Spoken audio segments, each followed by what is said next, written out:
Sometimes the smallest act of kindness changes your entire life. For me, it was handing someone an umbrella in the rain. Her name was Jordan.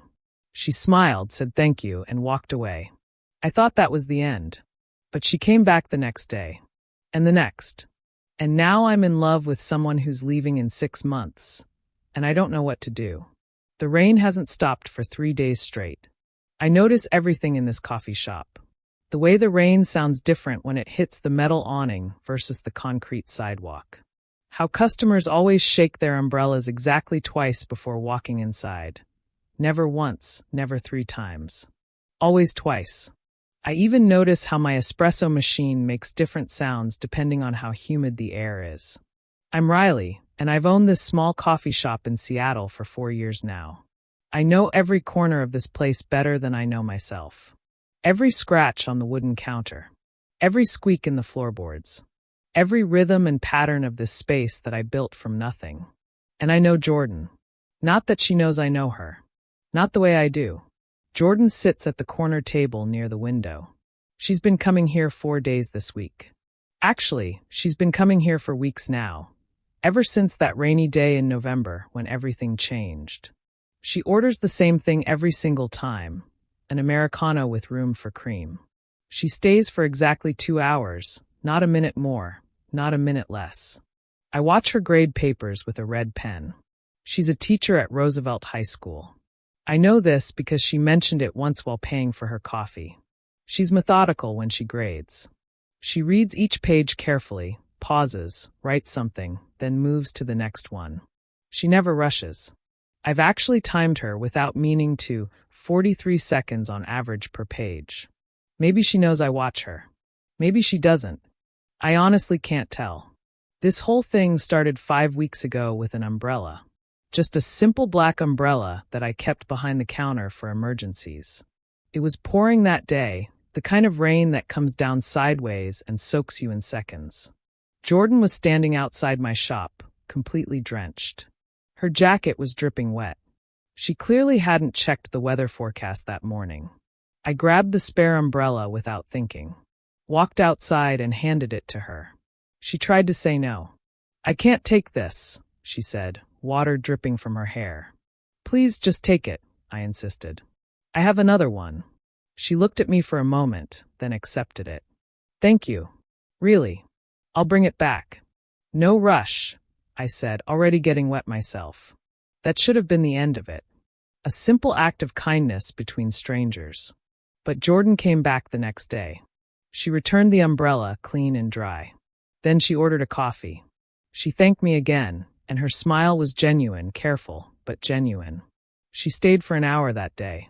Then she came back again the next day. And the day after that. Now it's early December, and Jordan is here 5 days a week. The coffee shop smells like cinnamon and wet wool from everyone's rain-soaked coats. We talk sometimes, small conversations while I make her drink. Brief comments when I wipe down tables near where she sits. Nothing deep. Nothing that would explain why I've memorized that she uses exactly 2 small cups of cream in her coffee. Why I notice when she's running a few minutes late. Why the entire coffee shop feels different on days when she doesn't come in. Here's the thing Jordan doesn't know. I own this place. She thinks I just work here, that I'm an employee. I've never corrected her. It seemed easier that way. Less complicated. But now nothing feels easy because Jordan is temporary. Last week, while she was paying, she mentioned casually that she has a 1-year teaching contract at Roosevelt High School. It ends in June. 6.5 months from now. Then she's leaving Seattle, going back to wherever she came from. She didn't say where. I didn't ask, but I should have. The espresso machine hisses, pulling me back to the present moment. I have 2 drinks waiting to be made. I pull the shots on autopilot, my hands moving through motions I've done thousands of times. Steam rises from the milk. The shop is warm and busy with the lunch crowd. Jordan's wet jacket hangs over the back of her chair, drying. She's wearing a gray sweater today. She always wears gray on Thursdays. I notice too much. And none of it matters because in 6.5 months she'll be gone. I finish making her Americano and walk it over to her table. I set it down without saying anything. She looks up from her papers and smiles. Thank you, Riley. The way she says my name makes my heart beat faster. You're welcome. She goes back to grading. Her red pen moves across the page in that careful way she has. 43 seconds, like clockwork. I watch for just a moment too long, then force myself to return to the counter. The rain continues outside, steady and relentless. 6.5 months. That's all the time I have. Time to keep doing exactly what I'm doing. Making coffee, wiping tables, pretending this is just normal customer service. Pretending I don't count the minutes until she walks through that door each morning. Pretending her absence on weekends doesn't feel like something important is missing. 6.5 months until Jordan leaves Seattle forever. And I have absolutely no idea what I'm supposed to do about any of it. This coffee shop was supposed to save me. That was the plan 4 years ago when my life was falling apart. I had been working a corporate job that was slowly destroying me from the inside. 70-hour weeks that I called ambition, but was really just fear of stopping. Fear of feeling. A relationship ended because I was never home, never present, always working. My brother finally sat me down one night and said, "Riley, you're disappearing. You're still here, but you're not really here anymore." That's when I knew something had to change. I bought this coffee shop from an owner who wanted out quickly. It's small, cozy in the Capitol Hill neighborhood. Exposed brick walls, mismatched furniture that I collected from thrift stores, bookshelves lining one wall filled with books customers can read while they drink their coffee. The previous owner sold it cheap because the equipment was old and it needed work. I had some savings and a business plan I'd written during countless sleepless nights. The math barely worked, but it worked. I signed the papers and suddenly owned a coffee shop without really knowing how to run one. I learned everything the hard way. How to fix the temperamental espresso machine when it breaks down at the worst possible moment. How to manage inventory so we never run out of the popular items.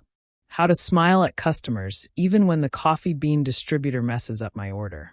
How to make a space feel welcoming and warm when I didn't even know how to make my own apartment feel like home. Slowly, the coffee shop became everything to me. It became more than home. It became my entire world. I arrived before dawn to do prep work, check inventory, and clean the equipment properly. I stay hours after closing to do the books, plan next week's specials, and fix whatever broke that day. My apartment is 10 blocks away. I sleep there sometimes, but not often. I went to a therapist twice, and she said I was substituting professional achievement for personal connection. I never went back because she was right, and I didn't want to hear it. The coffee shop doesn't judge me. It doesn't leave. It doesn't require me to be vulnerable or open or any of those terrifying things. I pour everything I have into this business, and it gives back. Loyal customers, decent profit, a space that finally feels like it's mine. It was enough. It really was enough for 4 whole years. Then Jordan walked in, soaking wet from the rain, and I handed her an umbrella without thinking twice. Now nothing feels the same. I don't understand what changed. Jordan is just one customer out of 50 regulars who come here daily. She orders coffee, sits quietly, grades her students' papers, and leaves. She's polite and undemanding. She tips well, always 20%, always cash, always rounded up to the nearest dollar. But I've started noticing things I shouldn't notice. The way she holds her pen with a loose grip, making confident strokes across the page. The way she reads each student's work like it genuinely matters, even the assignments that were clearly rushed the night before. The way she stretches her neck every 20 minutes, always the same motion, tilting left then right. The way she smiles at me when I bring her coffee. It's not the customer service smile I give to everyone else. It's something warmer, something that lasts 3 full seconds longer than necessary. The way the entire coffee shop feels hollow and empty on days she doesn't come in. I tell myself it's just because she's consistent. Regular customers are good for business. But I don't notice when Tom, my 10-year regular who orders black coffee every single morning, skips a day. I don't memorize the details of Maria's routine, even though she's been coming here since I first opened. Just Jordan. Only Jordan. And it's becoming a real problem because I'm terrible at this, at connecting with people, at anything beyond the safe boundaries of customer service. I can make small talk for 3 minutes while I steam milk. I can recommend pastries. I can remember everyone's drink orders and birthdays and ask about their sick pets. But actual connection? The kind that requires letting someone truly see you? Not just the competent coffee shop owner, but the real person underneath who doesn't know how to exist outside of work schedules and profit margins? I have no idea how to do that. And even if I did, Jordan is temporary. 6.5 months, then she's gone. She's been in Seattle since August. 1 academic year covering a maternity leave at Roosevelt High School. When June comes, she'll leave. So whatever this is, this noticing, this feeling, this way the coffee shop atmosphere changes when she walks in, it can't matter. I won't let it matter. I wipe down the counter, even though it's already clean. The morning rush is over. Jordan is still at her corner table. She started bringing her own travel mug this week. Dark blue ceramic with a chip on the rim. I still make her drink exactly the same way. Americano, room for cream. She adds the cream herself. 2 small cups, never sugar. I notice these things. And I desperately need to stop. The espresso machine needs descaling. The bathroom door sticks. I have a business to run. That's what matters. Not the careful way Jordan writes comments on her students' papers. Not the way she quietly mouths words while she reads. Not the fact that she's leaving in 6.5 months, and I'm already counting down. I'm good at running this coffee shop. I'm good at routines and systems. I'm good at keeping everything contained and manageable and safe. I'm not good at whatever this feeling is that won't leave me alone. It happens on a Thursday morning. Jordan walks in earlier than usual, 7:47 instead of her normal 8:15. Her jacket is damp, and her hair is pulled back in a ponytail, wet at the ends.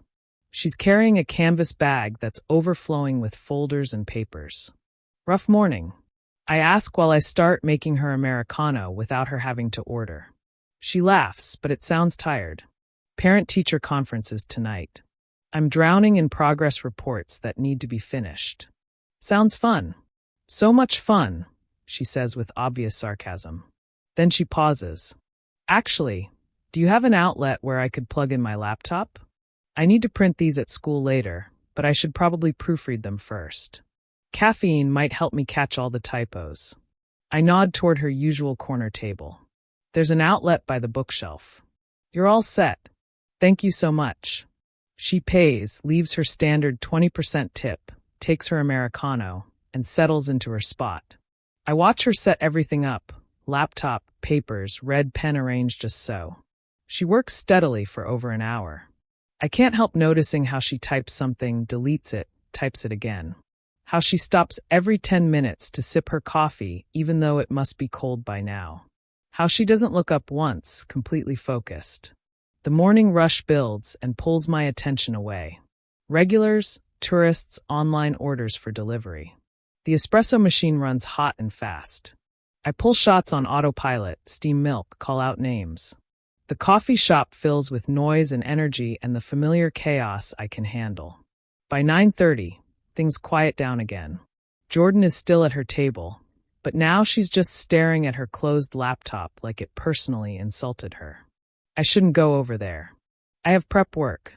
The dishwasher needs to be unloaded. But my feet carry me across the shop with the coffee pot in my hand anyway. Refill? I offer. She looks up at me. God, yes. Please. I pour fresh coffee into her mug. She wraps both hands around it even though the shop is warm. The old radiator has been running high all week. You okay? I hear myself ask. I'm fine. It's an automatic response. Then she sighs. No, actually, I'm frustrated. I wrote this whole thing. Feedback for a student who's genuinely brilliant but refuses to try. And every version I write sounds condescending. I can't figure out how to say it without sounding like a jerk. Maybe it's not about the words, I say. What do you mean? Maybe you can't write it without it sounding that way because it's just a hard thing to say. I refill the small cream containers on her table. Some truths don't land gently no matter how carefully you phrase them. Jordan looks at me. Really looks at me. 3 seconds. 5 seconds. Long enough that I feel it. That's actually really helpful, she finally says. I have my moments. She smiles. It's different from her usual smile, less careful, more genuine. You're good at this. At coffee? I joke. At people. She gestures vaguely around the shop. You always know what to say. I've been watching. You do it with everyone. The guy who comes in and complains about his commute every day. The woman who takes 10 minutes to decide between tea and coffee. The college kid who sits here for 4 hours nursing one drink. You just know how to connect with people. I don't know what to do with that observation. It's just customer service. It's more than that, Jordan insists quietly. The door chimes. Another customer walks in. I have to go take their order. I should get back to work, I say. Yeah, of course. Go. Jordan picks up her red pen. Thanks for the coffee. And the advice. I nod and walk back to the counter. I take the next order, make the next drink, smile at the next customer. Everything normal. Everything routine. But something feels different. Like a puzzle piece clicking into place that I didn't know was missing. Jordan stays until noon. When she finally packs up to leave, she stops at the counter where I'm wiping down the espresso machine. Hey, do you work tomorrow? She asks. I'm here every day, I say. Then realize how that sounds. But yes. Good. She adjusts her heavy bag on her shoulder. I'll probably need more coffee tomorrow. And possibly more pep talks about parent-teacher conferences. I'll prepare my best material, I tell her. She laughs, a real laugh that makes her whole face light up. Then she leaves, the door chiming behind her. I clear her table a few minutes later. She forgot her stack of progress reports, left them sitting next to her empty mug. I recognize her handwriting from watching her grade so many papers. Neat, specific, patient. I set the papers aside carefully behind the counter. She'll come back for them. I know she will. And standing there holding Jordan's forgotten papers, I realize something that terrifies me. I want her to come back. Not just as a customer. Not just as part of my daily routine. I want Jordan to come back because I don't know what this coffee shop feels like without her anymore. I don't know what I feel like without her here. 6.5 months. That's all the time I have. And for the first time in 4 years, I want something more than I want this coffee shop to succeed. I want to know what happens next with Jordan. The realization should scare me into retreating back into safety. Instead, it feels like I've been holding my breath underwater for years, and I'm finally coming up for air. Necessary. Inevitable. Dangerous. Jordan comes back for her papers 20 minutes before I'm supposed to close. She rushes in, breathless and flushed from the cold. I'm so sorry, she says immediately. I got halfway home and panicked. Please tell me you still have them. I pull the stack of progress reports from their safe place under the counter. Right here. You're a lifesaver. She takes them from me, clutching them like they're precious. I don't know what I would have done. Probably rewritten everything at midnight while crying. That sounds dramatic, I say with a small smile. You don't know me very well yet. She stops, seems to realize what she just said. I mean, not that you need to know me. I just meant. I know what you meant, I interrupt gently. The coffee shop is empty except for us. Just the sound of December rain against the windows and the low hum of the refrigerator in the back. I should be cleaning the espresso machine, counting the cash drawer, doing all my closing tasks. I don't move. Do you ever stop working? Jordan asks, watching me. Eventually. When's eventually? When everything's done. And when is everything done? I don't have an answer for that. The truth is, everything is never done. There's always another task, another problem to solve, another improvement to make. The work never ends because I never let it end. Jordan watches me with that patient expression she has. That teacher look, like she's waiting for me to figure out the answer myself. You think I work too much, I say. It's not a question. I think you work exactly as much as someone works when they love what they do. She shifts the papers in her arms. which isn't a bad thing. Just an observation. You observe a lot. Occupational hazard. She smiles. I spend all day watching 17-year-olds try to hide that they're texting under their desks. You develop a certain awareness of people. And what do you observe about me? The question surprises us both. Jordan considers it seriously, takes her time answering. You're here every day. Early morning, late night. You know every single customer's order by heart. You notice when someone's having a bad day. You fix that wobbly table by the window without anyone asking. You care about this place like. She stops. Like what? Like it's yours, she finishes quietly. My heart does something complicated. Skips, races, stops. It is mine. Jordan blinks. What? The coffee shop. I own it. Silence. I count the seconds. 3, 5, 7. Oh. Jordan's expression shifts as she processes this new information. You never said. You never asked. I just assumed. She gestures vaguely at everything. You're always working. Making drinks, cleaning, managing everything. I thought you were the manager, maybe. But the owner? She shakes her head slowly. Wow. For years now, I confirm. That's impressive. That explains a lot, actually. Does it? The way you move through this space. Like you know where everything is without looking. Like the coffee shop breathes and you breathe with it. She pauses, looking slightly embarrassed.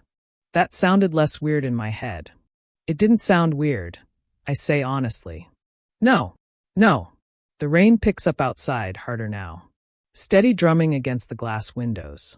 Jordan shifts her weight, adjusting her grip on the stack of papers. I should let you close up, she says. You should, I agree. Neither of us moves toward the door. Jordan. Yeah. I don't know what I was going to say. Something about tomorrow. About coffee. About anything that would make her stay just 5 more minutes. But what comes out is, you forgot your mug earlier.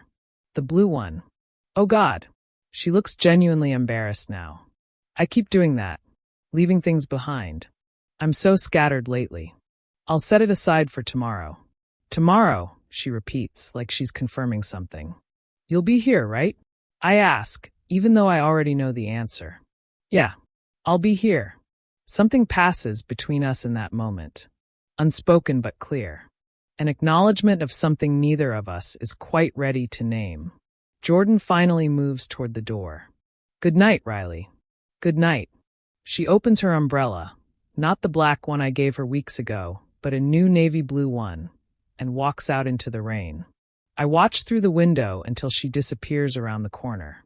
Then I stand there longer than I should, staring at the empty space where she was just standing. Finally, I lock the door, turn off most of the lights, and start my closing routine. Clean the espresso machine. Count the register. Wipe down all the tables. Put chairs up. Check inventory. But the whole time, I'm thinking about how Jordan said, you don't know me very well yet. Yet. Like there's time. Like we have a future that extends beyond these brief daily interactions. We don't have much time. 6.5 months and getting shorter every single day. Every morning that passes is one less morning. Every Thursday in a gray sweater is one closer to the last one. I should be grateful for what I have, that Jordan comes in at all, that I get these small moments of connection, that her smile lasts 3 seconds longer than a normal customer's smile. I should stop wanting more.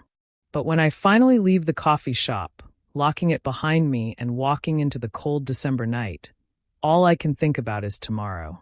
Whether Jordan will bring that blue-chipped mug. What else she might forget and leave behind for me to keep safe.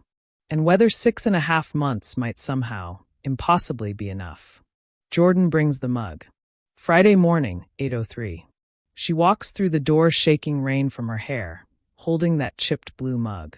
I figured I should actually use this, she says, since I keep forgetting it here anyway. I take the mug from her hands. Our fingers almost touch. Almost. Americano, room for cream, I say. You know my order. I know everyone's order. She pays. Tips her usual 20%. But instead of going to her table, she waits at the counter while I make her drink.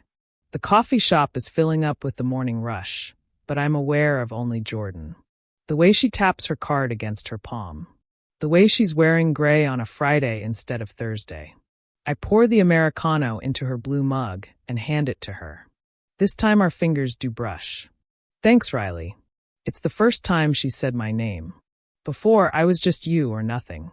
But now I'm Riley, and it sounds different in her voice. You're welcome. She doesn't leave. Can I ask you something? Sure. Why didn't you tell me you own this place? I measure espresso grounds for the next order. Does it matter? I don't know. Does it?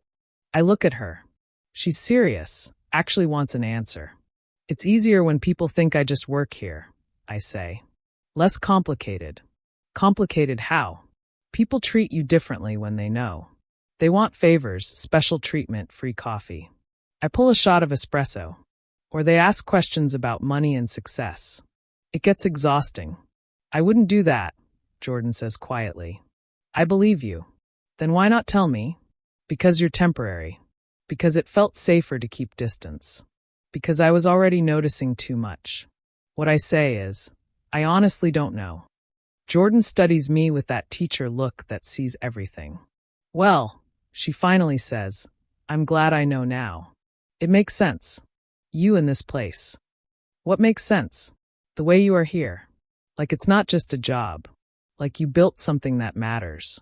She pauses. I get that. Teaching feels like that sometimes. The moments when a student finally understands something they've been struggling with.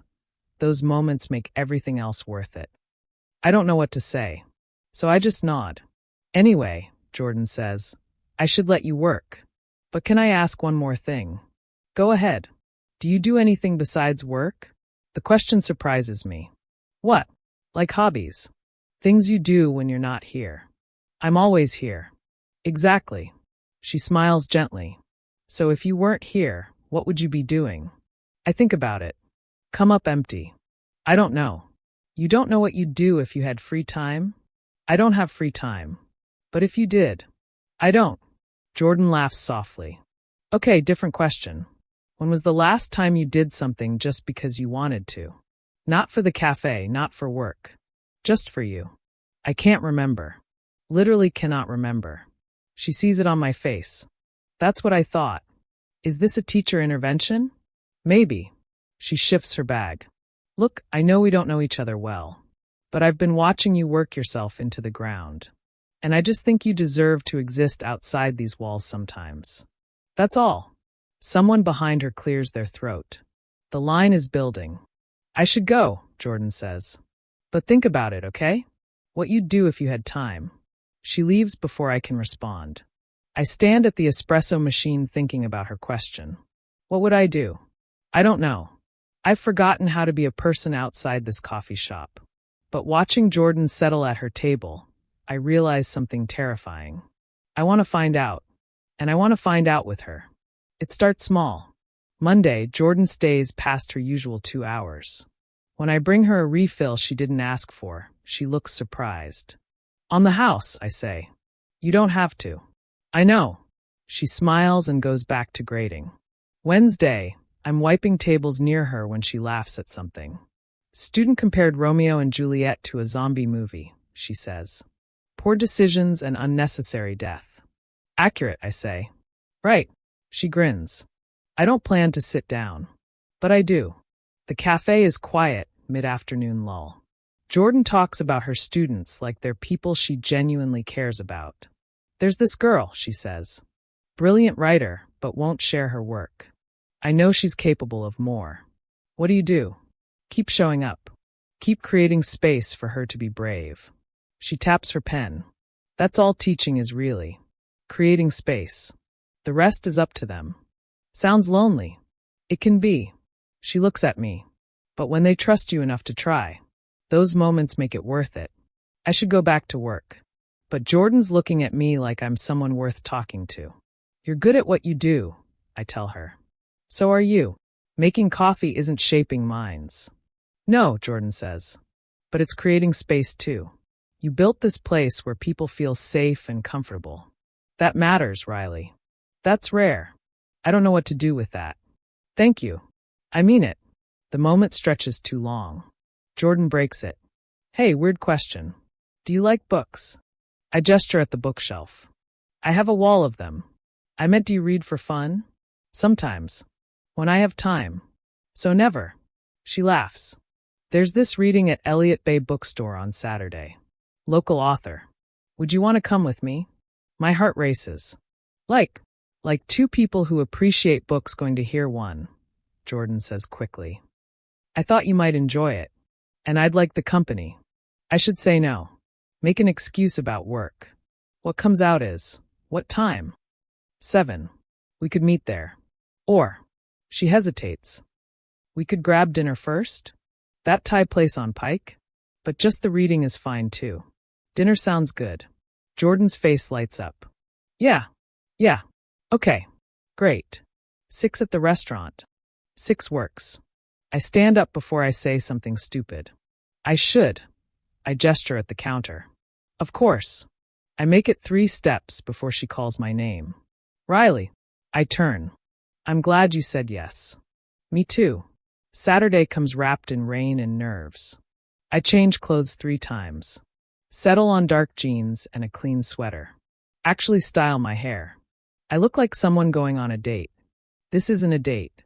Except it feels like one when I see Jordan at the restaurant wearing a navy blue dress. She never wears dresses to the cafe. Hi, she says, smiling nervously. Hi. We sit. Order.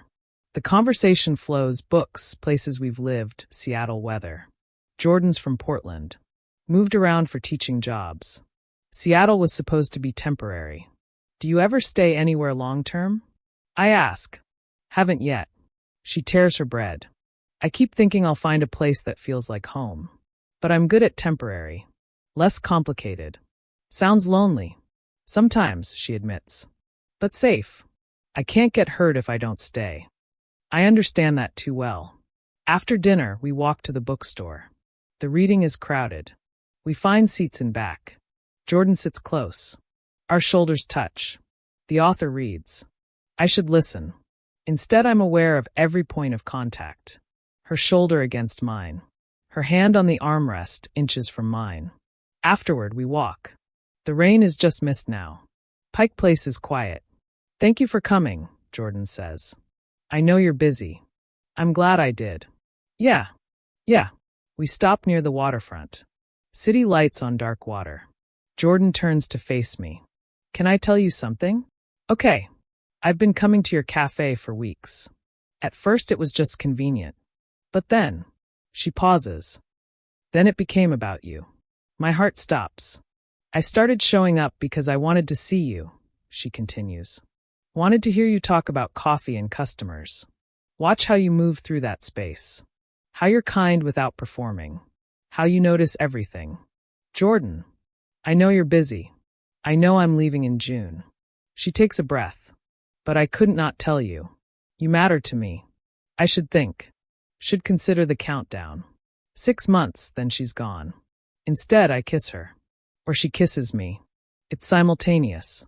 Her mouth is soft, tentative, then sure. Her hand cups my jaw carefully. I step closer and she makes a small sound, surprised, pleased. The world narrows. Just her warmth, the rain, the way she tastes like wine. We break apart, both breathing hard. Sorry, Jordan says. I should have asked. I kiss her again. Longer, slower, memorizing this. When we stop, she's smiling. So that happened, she says. Yeah. Thoughts. Good thoughts. She laughs. I've wanted to do that for weeks. Me too. Really? We stand in the rain, foreheads touching. Jordan pulls back slightly. What now? I don't know. Honest. I like that. She takes my hand. Can we just see what this is? No pressure. Just us. You leave in June. I know. That's 6 months. I know. She squeezes my hand. But we have 6 months. That's not nothing. It's not enough. Maybe not. But maybe it's something. Looking at Jordan in the rain, holding my hand. Maybe she's right. Okay, I say. Let's see. Jordan kisses me again. 6 months. I can do 6 months. I don't think about what comes after. January is cold. Jordan comes earlier, stays later. We steal moments between customers, quick conversations, brushing hands, long looks. But we're careful. The cafe is public. My staff notices everything. So we stay professional during business hours. Save everything else for after closing, when we kiss against the counter in the empty cafe. It's good. Better than good. Except it's not enough time. The cafe still demands everything. Supplier problems. A burst pipe. A barista quits. I'm covering shifts, handling emergencies, running on 4 hours of sleep. Jordan is patient. Grades papers while I handle crisis after crisis. Doesn't complain when I cancel plans because equipment breaks. Texts goodnight when I'm still working at 11 p.m. But I see it. Her smile not reaching her eyes. Checking her phone more. Staying shorter hours. You're pulling away, I say one night after close. We're doing inventory. I'm not. You are. Jordan sets down her clipboard. You're never available, Riley. I'm here now. You're working. We're always working. When was the last time we just existed together? I try to remember. Can't. Exactly, she says quietly. The cafe needs you, I get that. But I need things too. Like what? Like knowing I matter as much as this place. The words hurt because they're true. You do matter. Do I? Because it looks like you're fitting me into 5-minute gaps. And I'm trying to be patient. But Riley, I'm leaving in 5 months. We don't have time to waste. 5 months. Smaller now. Frightening. I don't know how to be different. I'm not asking you to be different. I'm asking you to be present. I'm trying. Trying isn't the same as doing. She leaves early. Doesn't kiss me goodbye. I finish inventory alone. February is worse. Jordan still comes in, but it's different. Polite distance. She sits at a different table. Stops staying after close. My assistant manager, James, corners me. You look like hell, he says. Thanks.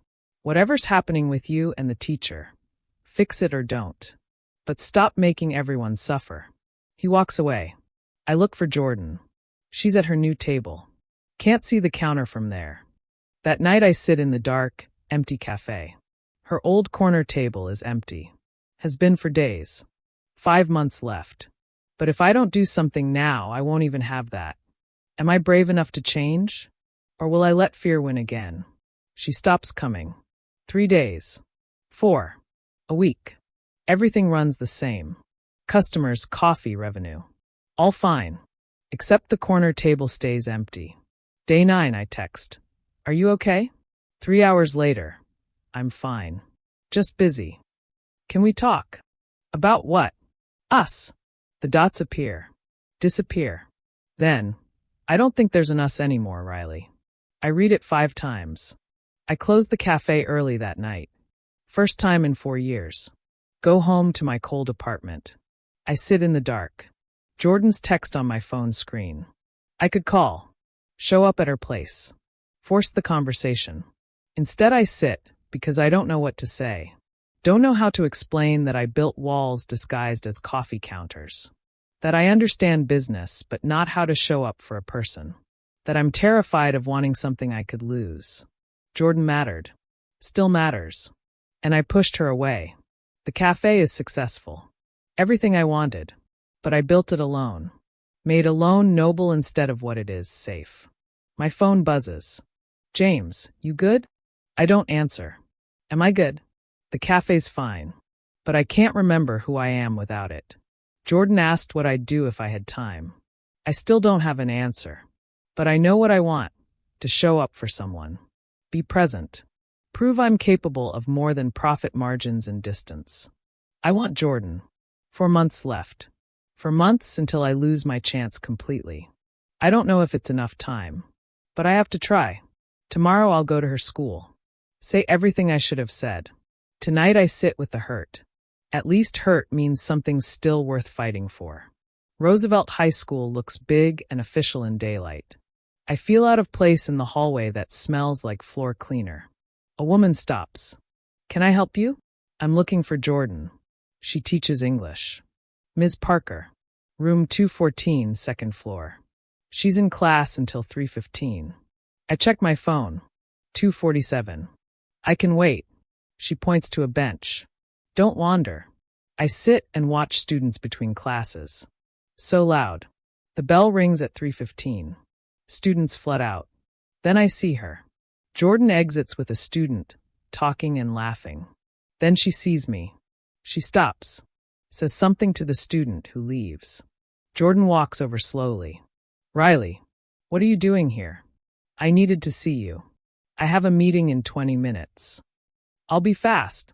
I breathe. I'm sorry. She waits. You were right about everything. I was never present, never made space. I chose the cafe every time and told myself it was responsibility. But it was fear. Fear of what? Of wanting something I could lose. Of needing instead of providing. The words rush out. I spent 4 years hiding in that cafe, building walls. Then you walked in and made me want more. Want to be more. And that terrified me. So you pushed me away. Yes. And I'm here because. I pause. I'm not ready. I'm still terrified. But I want to try. 9 days without you felt longer than 4 years alone. The cafe doesn't feel like home because you're not in it. Silence.